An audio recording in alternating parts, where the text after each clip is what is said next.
You know, you're on the right side. So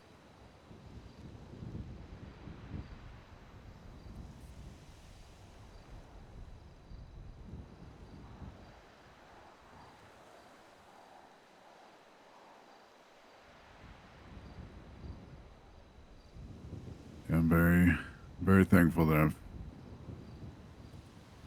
fallen back on that side of the fence.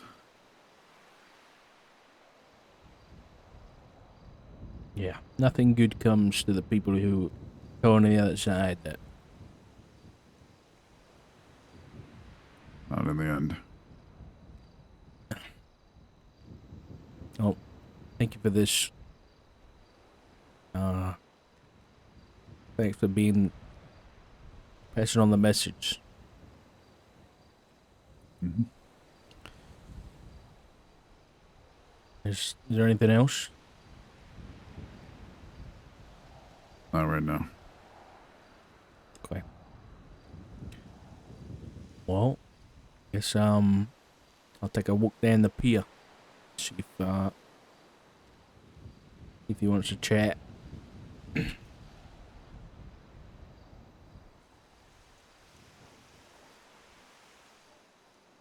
Just take it easy, all right? Be careful. Whatever you're doing.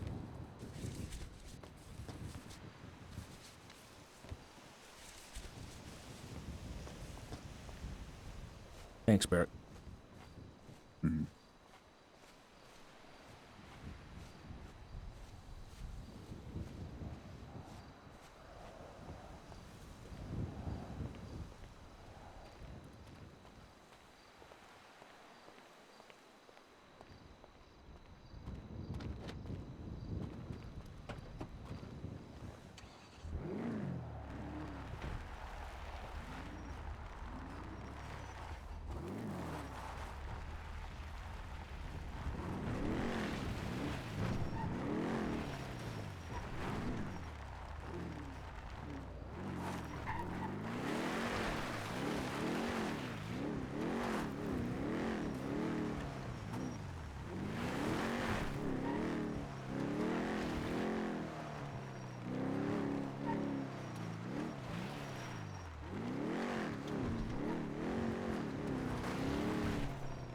All right. This is not what I expected.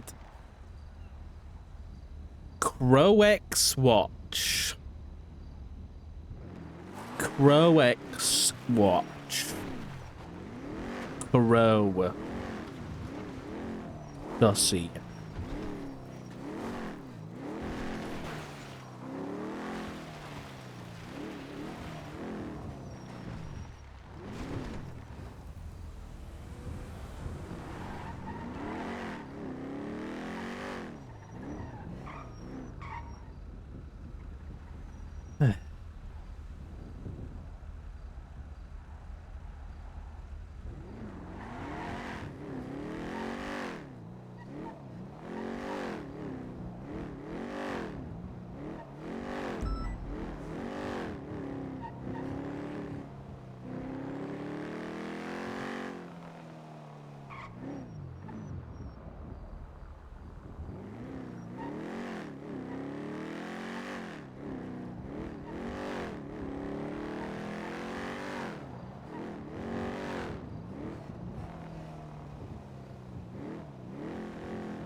Hmm.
Strange.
Just a walker. You know the difference between here and the other side?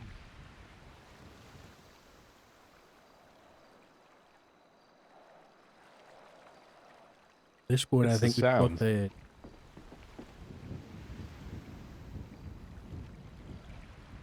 You can hear the difference, Richard. You know what I'm referring to?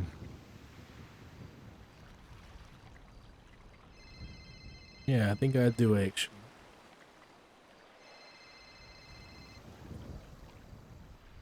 It's the wind. It's the one thing that differentiates between there and here. There's no wind there. Each moment we point out one thing that is different, one thing that keeps us alive, one thing that reminds us of who and where we are. It's like that watch next to you. Each moment that second hand moves is a moment that time ticks and a moment that realizes that you're still alive. It stops ticking, that's when you have issues.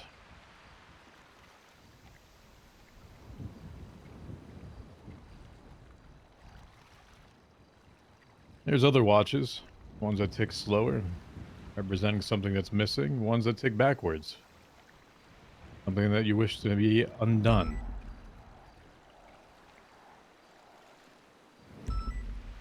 I'm curious for you, Richard. How's your time tick?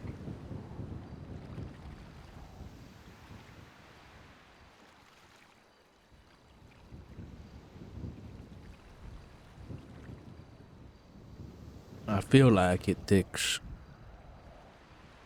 only half the time it used to.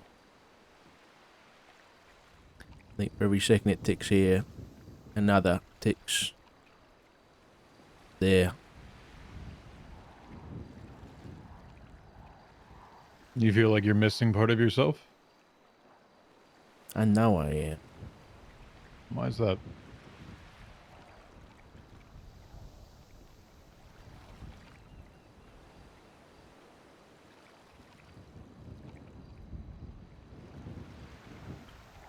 Well, I died, and I went there, and ever since I come back, it don't really feel like me anymore. I feel more like how you look than how I used to feel.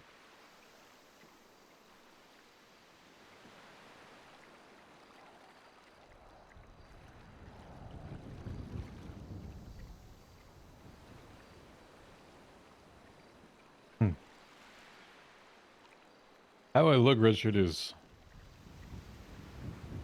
irrelevant. I could be here or I could be nowhere. One thing remains consistent, it's the feeling, and it is what is inside.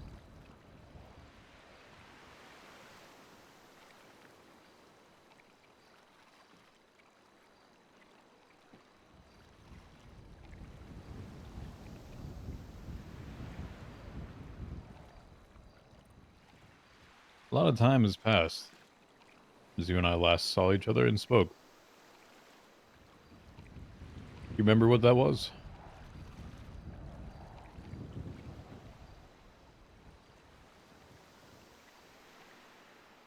It's been a long time, so forgive me if I don't exactly recall. So, I don't think I do. I think it was around the time frame I was asking you to investigate Brian Knight. That's what, 8 years ago?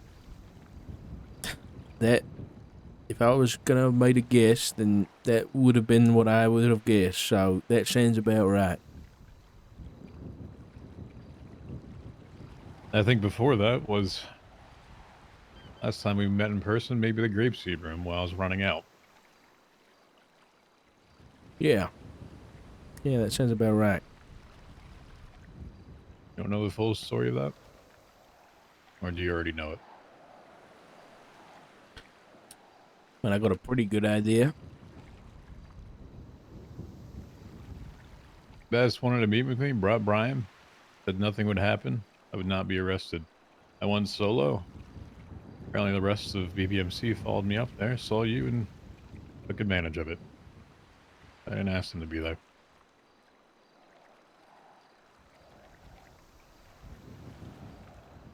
There's one thing that brought your name back into my mind. It's recently. You familiar with this book with your name in it?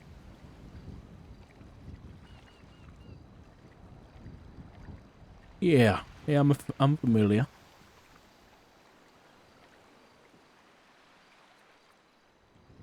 And why do you think it was there?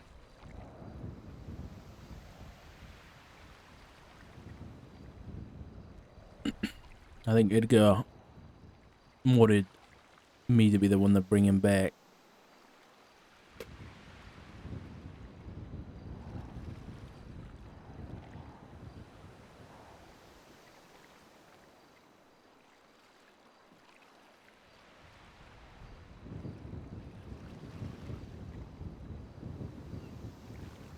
You know, I was down there with him for a period of time.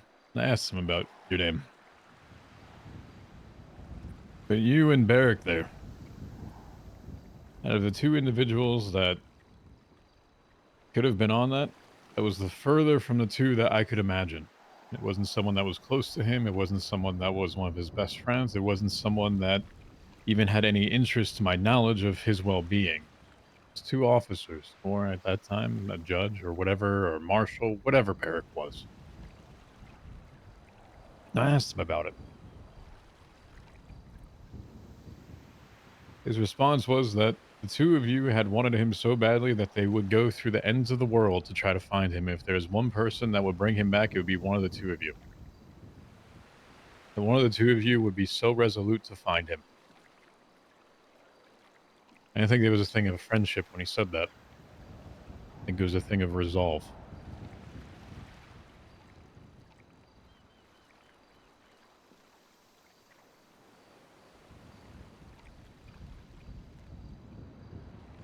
Would you say that's accurate?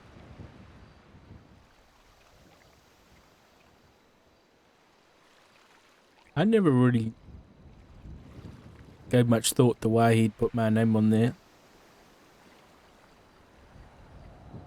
Other than I thought maybe because I was one of the only people that had, I guess, come after him. So maybe that meant something to him in some capacity. But what you're saying sounds accurate.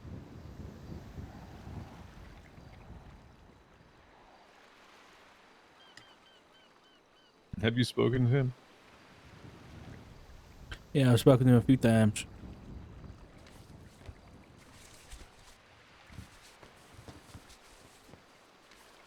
Did he ever tell you the day where Winston went missing and he tried to come back?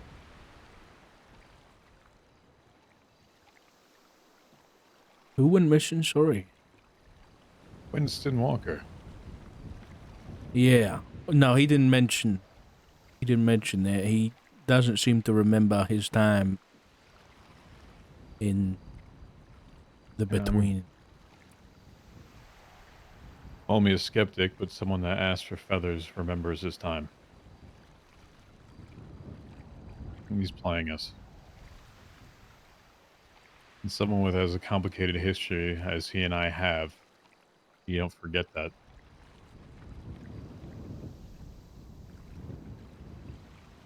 I'll give you a brief rundown as to why. 7 years ago, I was involved with an organization that he called out publicly. An organization that's morphed itself today into something different, but an organization I was a member of called the Faceless. He called them out on Twitter, which should not have ever been done. He inserted his name into Sanguine and trying to buy it with the winnings of his survival from Andy's game contest. He plans to try to revitalize it with something in regards to a mushroom that ate the radiation from the bombing of Sanguine and something in conjunction with the Rangers. One thing you don't do is you don't call out a shadow organization, and we couldn't let that go.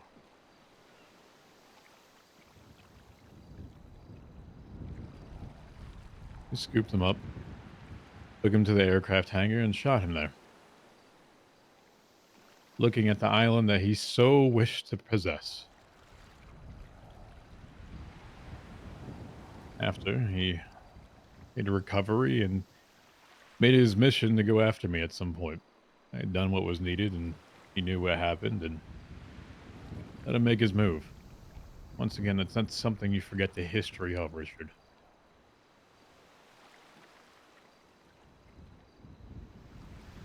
I spent a lot of time down there with him.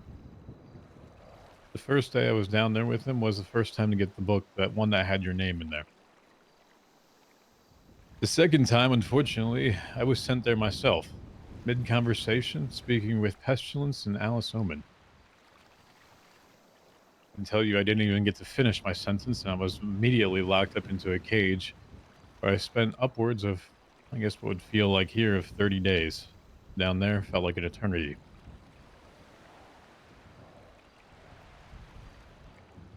The day I got down there is the day I taught him about the feathers to return. There's two sets of them, white and black. Those are what I first used to get out and to actually be here. Considering the fact I was just sent there, he insisted the fact that I tried to send him back. Despite asking him, "Are you sure?" Giving him every opportunity to learn about things that he should know about actually returning, and giving him the second opportunity to consider the fact I was just sent there that same day, meaning probably trying to sneak back out was not going to be an option. And guess what? He insisted, and so I did it. And tried to get him back there. Only for him to be met on the other side by Death or Norman, whichever one you consider, and sent right back.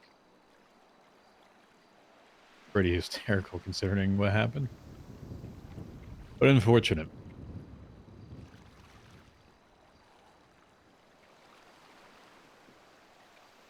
So it's concerning to me that someone who's asking about feathers is someone who knows the exact way and the methods of what actually takes place.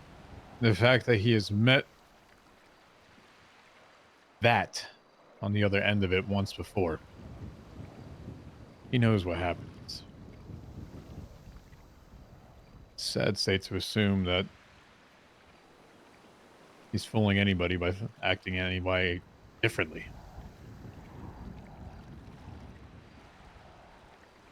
I understand the skepticism, but so it wouldn't be the first time that someone's come back from there with memory problems. Plot being one of them.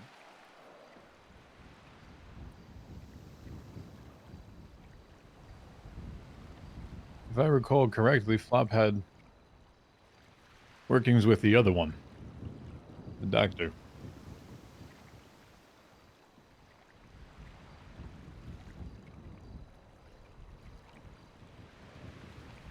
My memory's hazy on all that, ironically, so I don't really remember.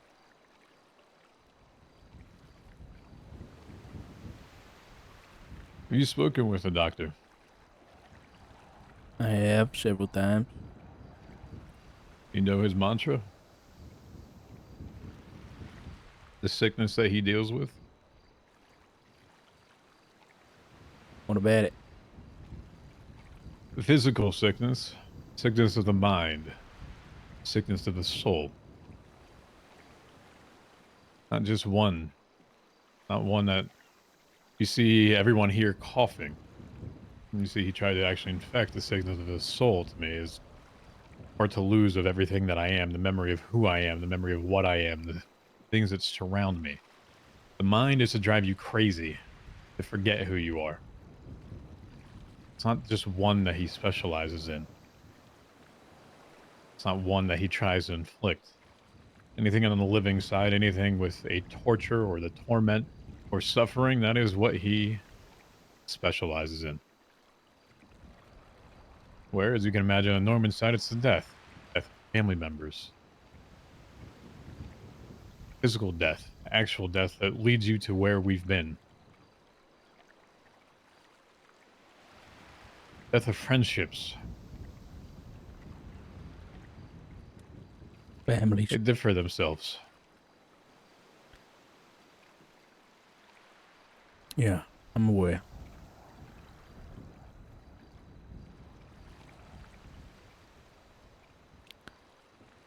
If I could ask you something, You may.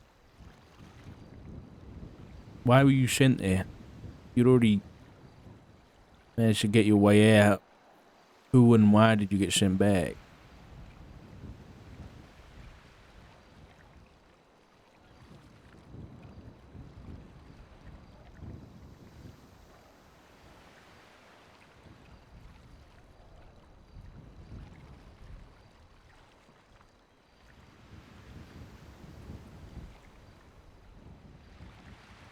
You know, Richard, when we die, it's an absolute. It's inevitable. The portion that It's something that we can't outrun. At the end of it, death will always has his grasp on you.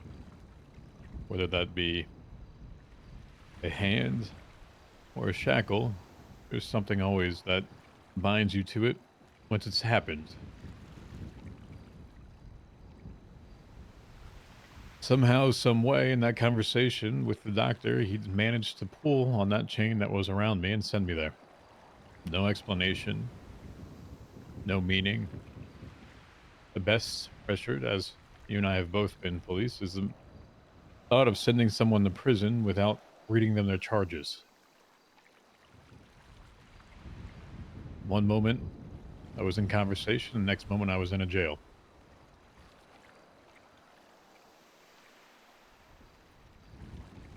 Why?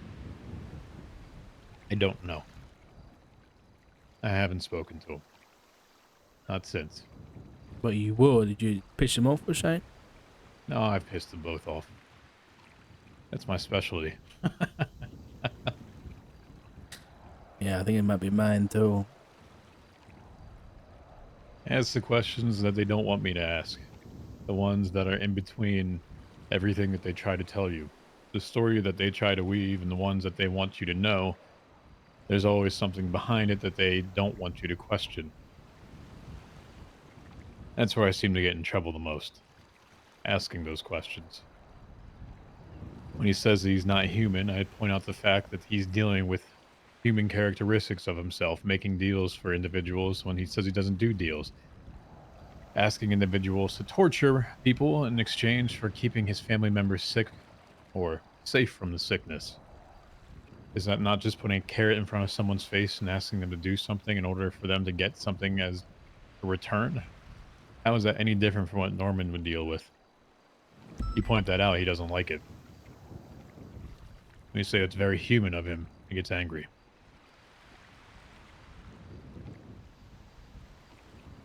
So I'd imagine I poked.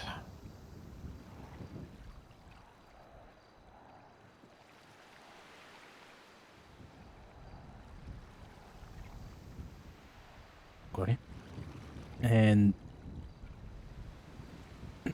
you said that the way you got out was with feathers. But how did you get them?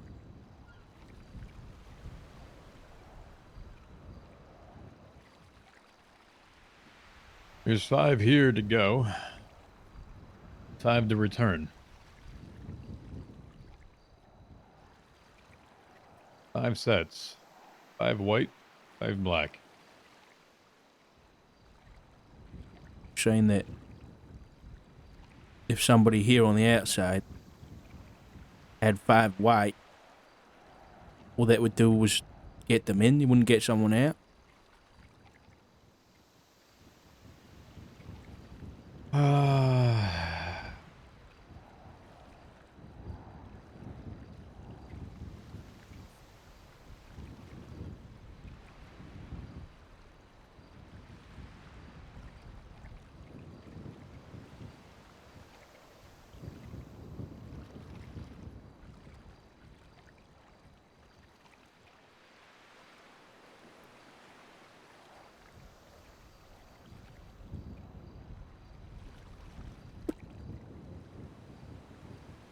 I gotta ask, because I ain't gonna be able to understand all this fucking shit right now. You mind if I, snap a picture? I'd prefer that you don't. Don't need copies of that going anywhere. I understand. Okay, bear with me.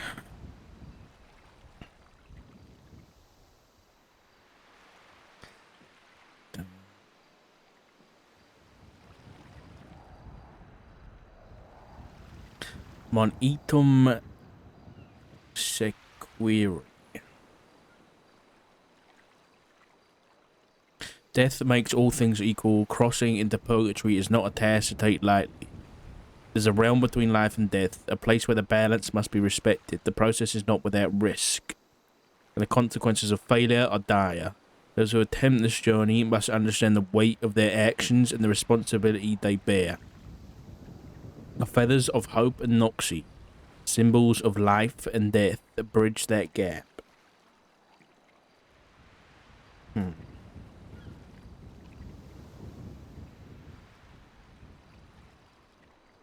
Okay. Missteps, hesitation, or arrogance in this process can leave one stranded in the in-between. A fate that means permanent separation from the world of the living. Follow with care. I just saw your comment, Ziggy. That's crazy.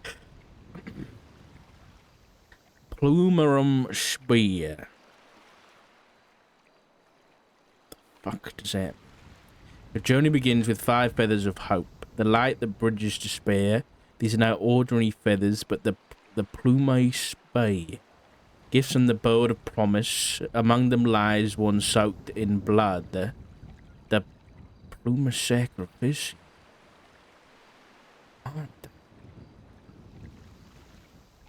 Okay. This feather is a reminder of the cost required to open the portal. Without it, the passage remains closed, so veil unyielding. Gather them with care. Do not question the sacrifice, for it has already been made. Memini, Plume, Quinque, Shunt, Clays. Right, I'm trying to commit that to fucking memory. Hold on. Remember? 5 feathers. To cross? Maybe? Ritualist. Oh my fucking god. At the chosen site, the feathers must be placed within the bounds of the flames. 5 pillars will rise, forming a half moon. What the shit? Limes vitae and mortis, the boundary that guards the veil. When the circle of flame ignites at the center, circulus ignis, one may enter. Step forward and let the heat wash over you. Repeat the words with clarity and intent. In nomine mortis vitae. Fuck it. Beyond the veil lies purgatory, a realm of whispers and shadow. Here you must find the plume tenebrarum scattered across the realm. These feathers are not yours to touch. Their power is not for the living. Only those that have passed may grasp their darkness. The dead will not help without reason. They are bound to their own purposes, and you must tread carefully in your dealings with them. Venom is mortis spectrum. I gotta take some fucking Latin lessons, man. The longer you remain in purgatory, the more it will bind itself to you, pulling you into its cold embrace. When all 5 black feathers have been gathered, they must be brought to the altar of purgatory. This is the final step, where the living and the dead join to open the way home. The feathers must be placed on the altar, their dark energy activating the portal. Only then may the dead complete the ritual, repeating the words that allow your return. Mors omnia... Shit. The black feathers remain incomplete, or if the ritual falters, the portal will close. There will be no second chance. You'll be left behind, neither alive nor truly dead, and to the in-between for eternity. The rules are unyielding. 5 feathers to enter, 5 feathers to return. There is no margin for error, no mercy for the unprepared. Do not underestimate How's the your memory forces. there, Dark? Not great, man. And I need to take some fucking Latin lesson. You understand this shit? I wrote it. You could have done it in English, shit. Sorry, my bad. I understand. Shit beyond my understanding.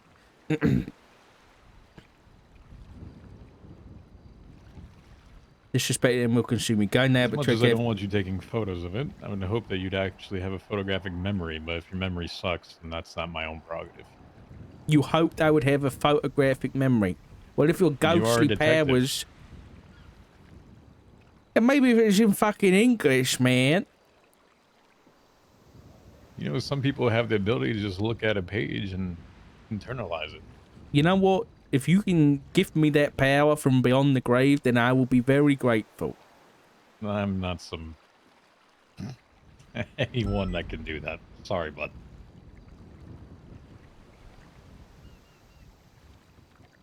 Well, I can tell you, I'm not going to be able to remember this, but I understand the basics, I guess. I appreciate you it's telling me. Let me break that down for you, though. I will need that back at some point. Of course, yeah. The basics and what you need to know is that is burnt. That was a way in, way out without somebody knowing. Unfortunately, it's known.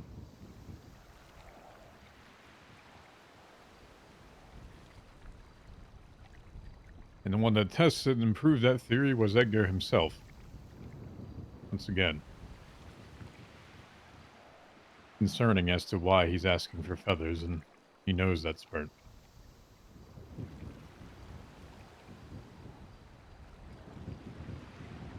Okay. Unless he wants to return.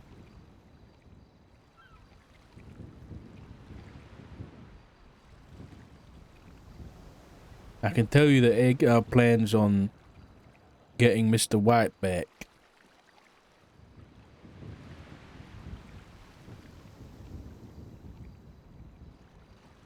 That always comes with a cost, doesn't it, Richard?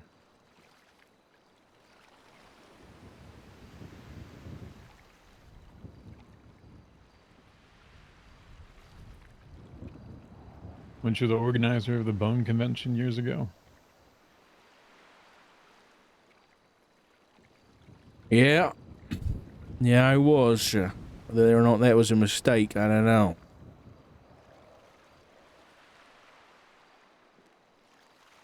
I think you ended up getting basically every cop that had some sort of deal, or anyone that actually had their friends that were involved with it and were friends of cops. Because for those of us that actually cared, that were not, and were in the middle of a deal, and there was no way in hell I was joining yours. But I'm glad you used my tugboat to some sort of whatever you did. Oh, yeah. Forgot about that. But regardless, you'd know that get something out always has a cost to it, doesn't it? It's not a way to sneak people out. It's there and back. It was not meant to take people back. The entire thing was for Finger is something, a way that allow him to reconcile with his past for people that he had let go of, AK and Aaliyah. Mm-hmm. To say their final goodbyes with each other and move back. What had spread was a meaning as to possibility of getting him back when he was gone, referring to Edgar. As people look towards me to try to help them with that. As you can imagine, on a page that has the black feather says that only the dead can touch them. Edgar couldn't pick them up, and I could.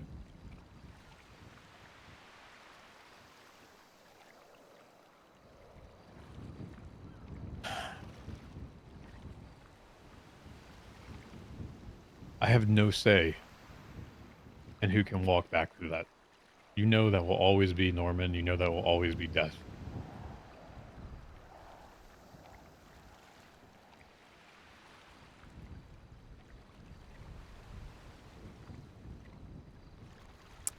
What did it cost you?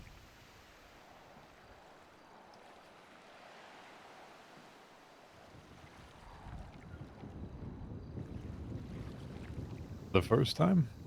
Or the second time? Or the third? You tell me.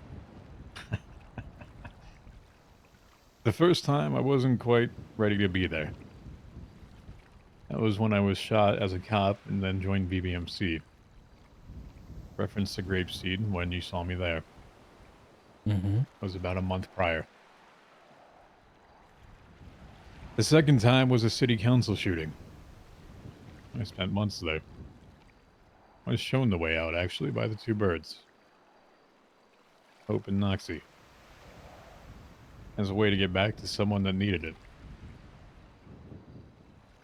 Someone who I was deeply connected to. My father. Harry. I think I overstayed my welcome and then got sent back for the third. He's trying to teach a lesson, as he says he loves to nudge humanity into lessons. There's one thing that you do with a lesson is actually explain what you did wrong. If anything, you pissed me off enough that I wasn't going to sit there idly and take it. So I devised a plan before I went down there because it was inevitable the fact that I was going to be down there. I had someone steal a vial of acid from Pestilence himself. Chains that bind anyone down there are not normal chains. Those are chains that are ethereal in nature, chains that you take any vial of normal acid would not work. But one devised from a god, chains we're willing to take. So imagine stealing from a god, having someone down there to deliver it to you, and then removing those chains so that you can be freed. The cost to that has not yet been established, but I'm sure it's going to come back. And so, what, that's granted you your permanency here? Or in both places? It's granted a way where that death's grasp, the shackles that are around me, the ones that was sent back from the first time, no longer be grasped. Imagine a switchboard operator as you connect the lines to each other if you're back in the 70s or 80s, where one person calls and they connect you to the other. Except for on the other end, there is no hole there to connect them to. There's no chain to grasp. That has been snapped.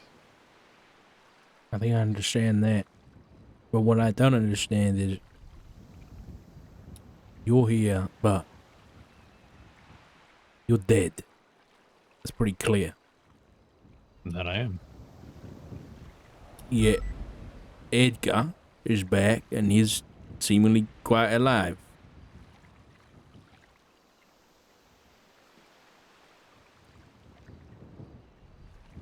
There we go into the deeper side of this. Natural death versus unnatural death. Deals versus finality.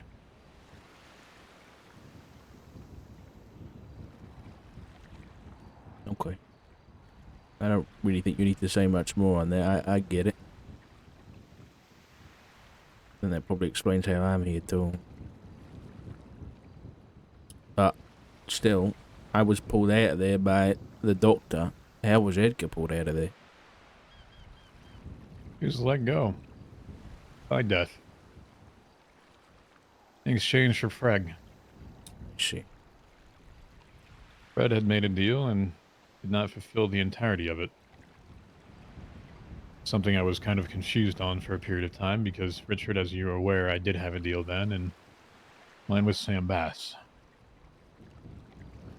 It took roughly about a month to complete that. Fred was given 6 names. In a finite period of time to complete them. He completed 3 of them. I had 1 and had a month. He had 3 in a very short amount of time. If anything, I thought that Norman would be happy with that. I think Norman's getting impatient. Well, he did say he was going out with a bang. That he did.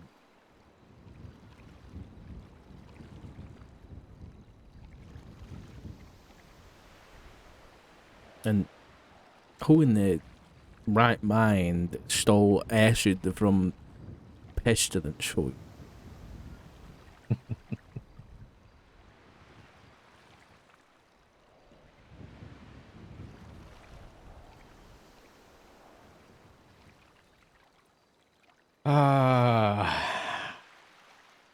That one, I'm going to hold on to that one for a little bit, Richard.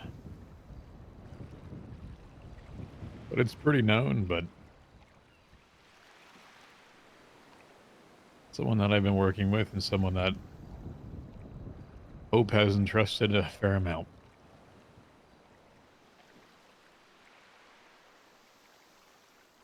the point that Hope assisted them in doing it.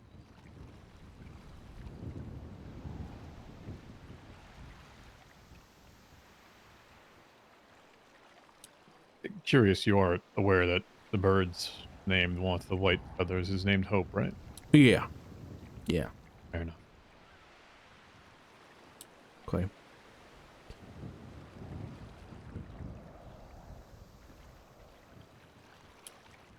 All right. So, I guess I gotta ask, why did you want to meet, and why did you give me this watch? Watch as a reminder that the time that we have is always ticking. As long as that ticks, is a reminder that you're continually able to do something about whatever situation that you're in. I've actually wanted to meet for quite some time, ever since we've had that book to begin with. Unfortunately, I don't think we've ever had the opportunity to. It wasn't until meeting Barrick the other day that brought back up to me. He mentioned your name.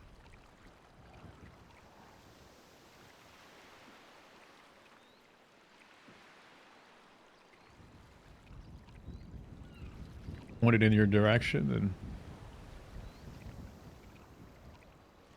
wanted to see where you stood on everything. Given your history of everything that's happened before, and I know you've been involved. Not intentionally. I had no intention of coming anywhere near any of this. But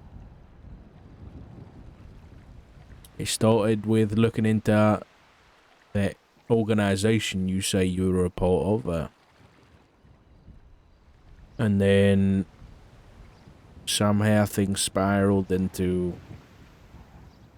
well, everything else.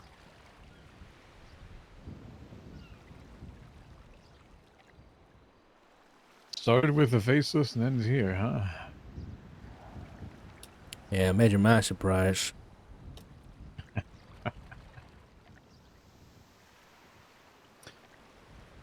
Do you want the twist of it?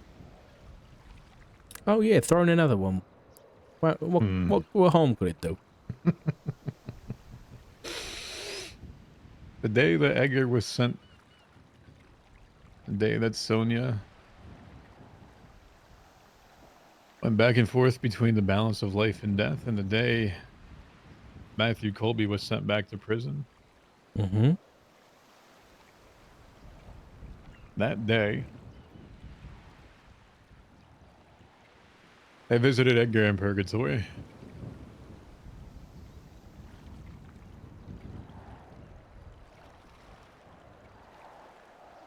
That same visit, there was a man with a blue mask there.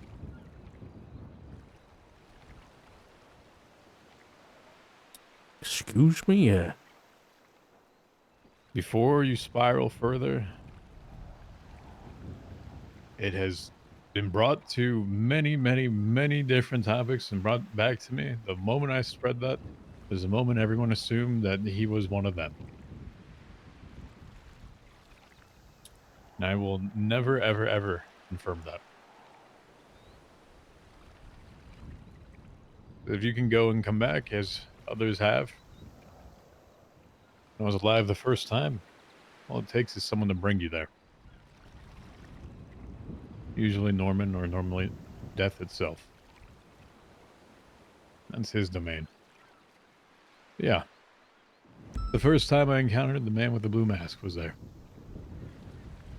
The first time. It hasn't been a second.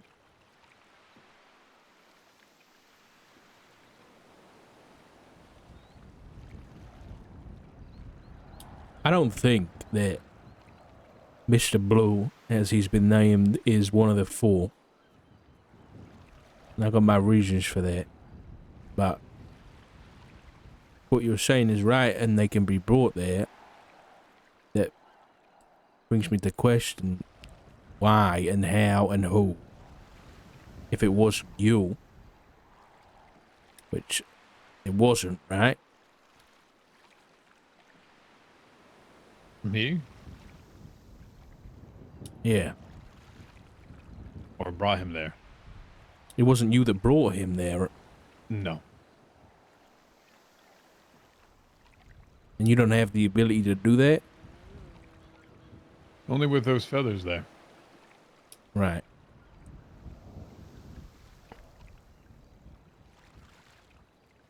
4 of those are pure white. There is one that has blood on it, and that's required. Yeah.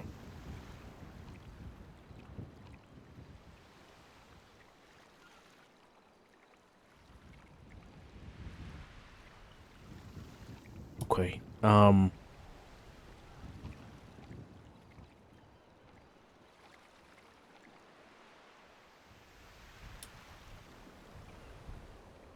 Is, give me for the ignorance, is that real? You like to hold it?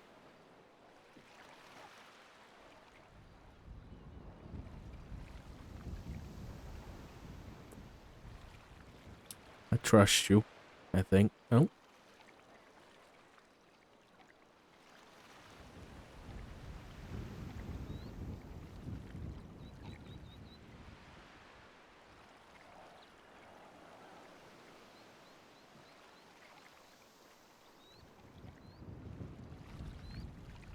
Why do you hang on to this?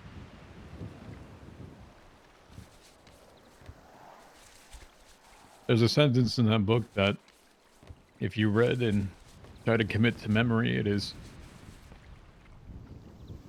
one of those requires a sacrifice. Yeah, and you That don't sacrifice know has about the already been made. sacrifice. Yeah, I read it, but that is. Mm-hmm. But why do you have it, and why do you hold on to it?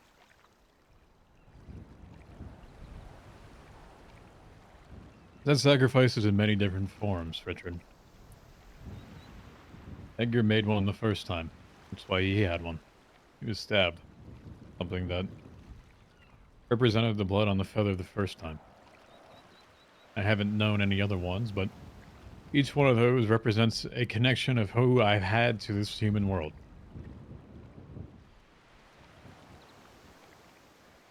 And one of them's gone.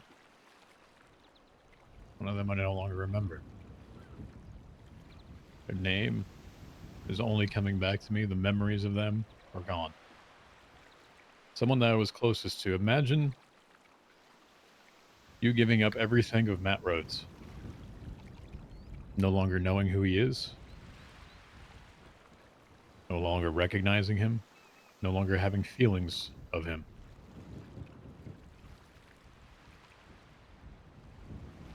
That's what it takes to have one of those.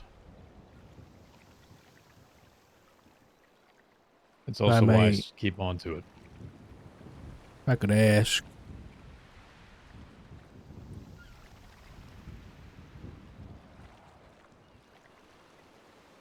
No, it's okay. Never mind. You have 3 of those people left though, right? I do.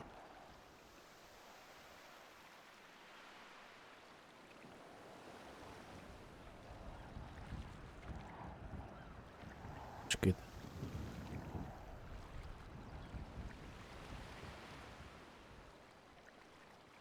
What's your game plan with all this?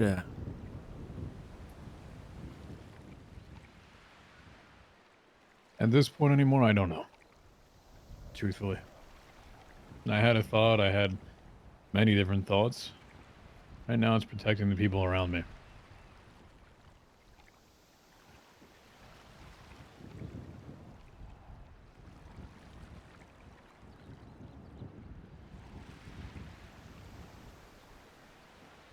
Well, I mean, forgive me, you can kind of be anywhere you want, so who is that?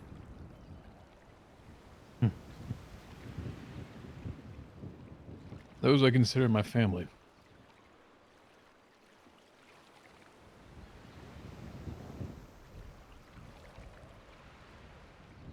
Used to have something called the bathhouse. Each letter was someone's name. B-A-T-H. Barry, Andy, TJ, Hubcap.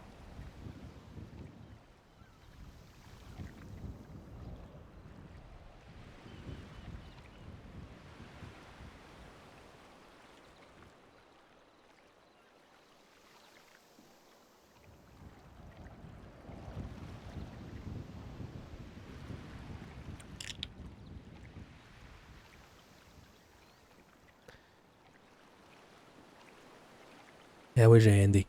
I haven't spoken to her for a while. I haven't either. We promised to have another discussion at some point, and I promised not to do anything until I spoke with her again. Unfortunately, I haven't seen her since. Couldn't tell you. I think she's doing all right.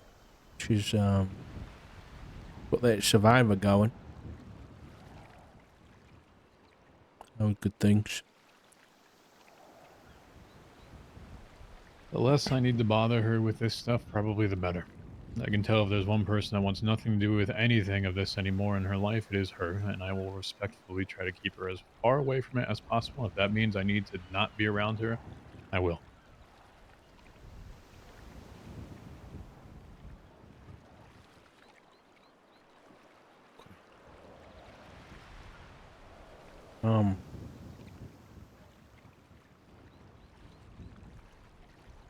So, if your aim is to protect the people around you, and you're talking to me,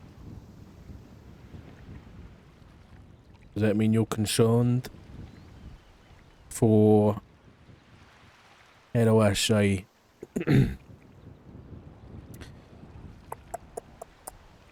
the other two turning up? I'm concerned with all of that.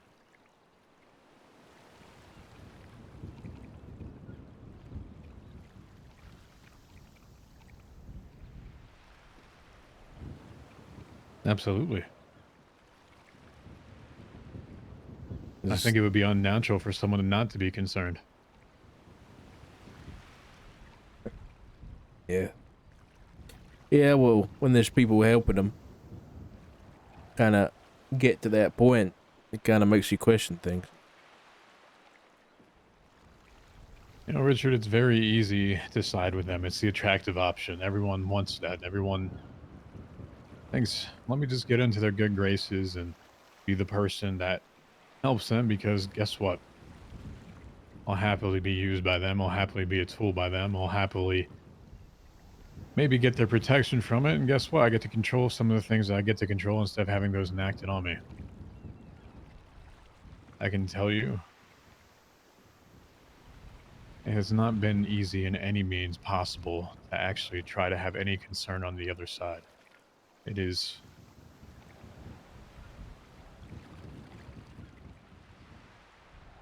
a challenge.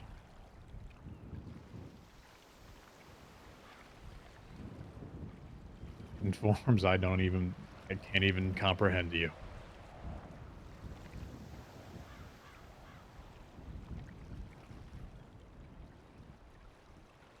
Okay.